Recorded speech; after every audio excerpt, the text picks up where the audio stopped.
So when you take a look at valuations, I suppose particularly when it comes to Chinese names, they've come down so significantly, and yet it's hard to assign what a reasonable discount would be. Do you see opportunities across the region within tech at the moment?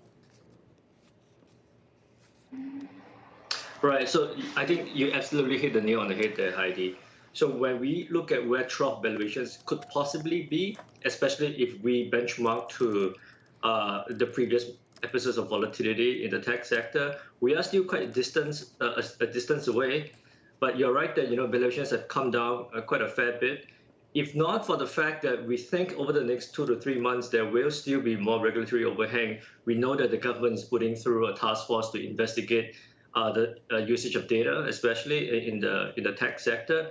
If not for this fact, we think that this will be the time to start averaging in. But we think that point could come closer towards the end of September, probably the beginning of October, when we get more clarity. So that is the flag post that we're looking for. In terms of the delta risk for the region, we've seen, of course, largely that's played out very badly when it comes to Southeast Asia. Where do you see the opportunities? There's been a lot more interest in the likes of Indonesia, for example. Right. So we think that Singapore as a equities market looks very interesting. We know that the Singapore market is very dominated by the banks and also the real estate sector. We think that these two cyclical sectors should continue to do well. Overall, we see the yield curve still steepening. This will be positive for the Singaporean banks. We think that dividends will start to rise again. Buybacks could come into the picture again as well. And overall, for the real estate sector, we think that valuations are very attractive here. The uncertainties in the REIT sector that has caused a sell down of the last 2 quarters or so would likely resolve as the Singapore government starts to lift restrictions again. So that's one area of opportunity.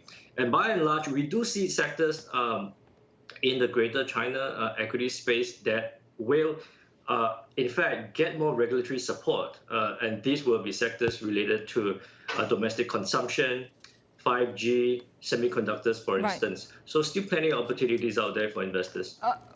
I want to ask you a little bit more about China, but before I get there, let me ask you about chip makers across Asia, because Korea is back from a holiday, but before they left, we saw all these drawdowns when it comes to chip makers, really leading the outflows from that market. Why is the market so negative about the chip industry all of a sudden?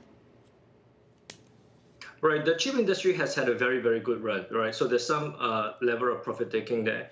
Now, in a sense, we think that the higher chip prices are causing demand to drop a little bit. And on the side of the clients, we think that the inventory shortages that we've seen over the last 12 months should alleviate a little bit as well. So I think on a relative basis, some level of profit taking there. Some waning of the outlook, in a sense, over the next 6 to 12 months, and that's leading to the declines that we've been seeing. And of course, the regulatory overhang in the Asian tech sector is not helping as well. So all this is a confluence of negative factors that is leading to the reprint that we're seeing in the market now.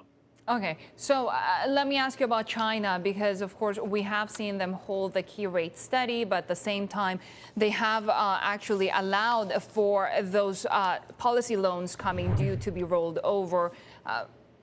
What does that mean in terms of more easing or not coming from the PBOC? We think that the PBOC is starting to reflate the monetary supply again. That much is clear. Now, the recent cut in the RRR shows that they are very sensitive to the growth outlook. And we are in a soft patch in terms of the Chinese economic outlook right now. The recent retail numbers look fairly weak. So we do expect the Chinese government to continue injecting liquidity into the market. And that is good news, right? Because the Chinese market is still very much a credit-driven animal. And we think that the correlation that we've seen over the last few cycles, i.e. credit expansion is a very big driver of the Chinese market, will continue to hold true. And if we see a significant increase in liquidity in the system, we think that could very much be an indicator that the bottom is already here.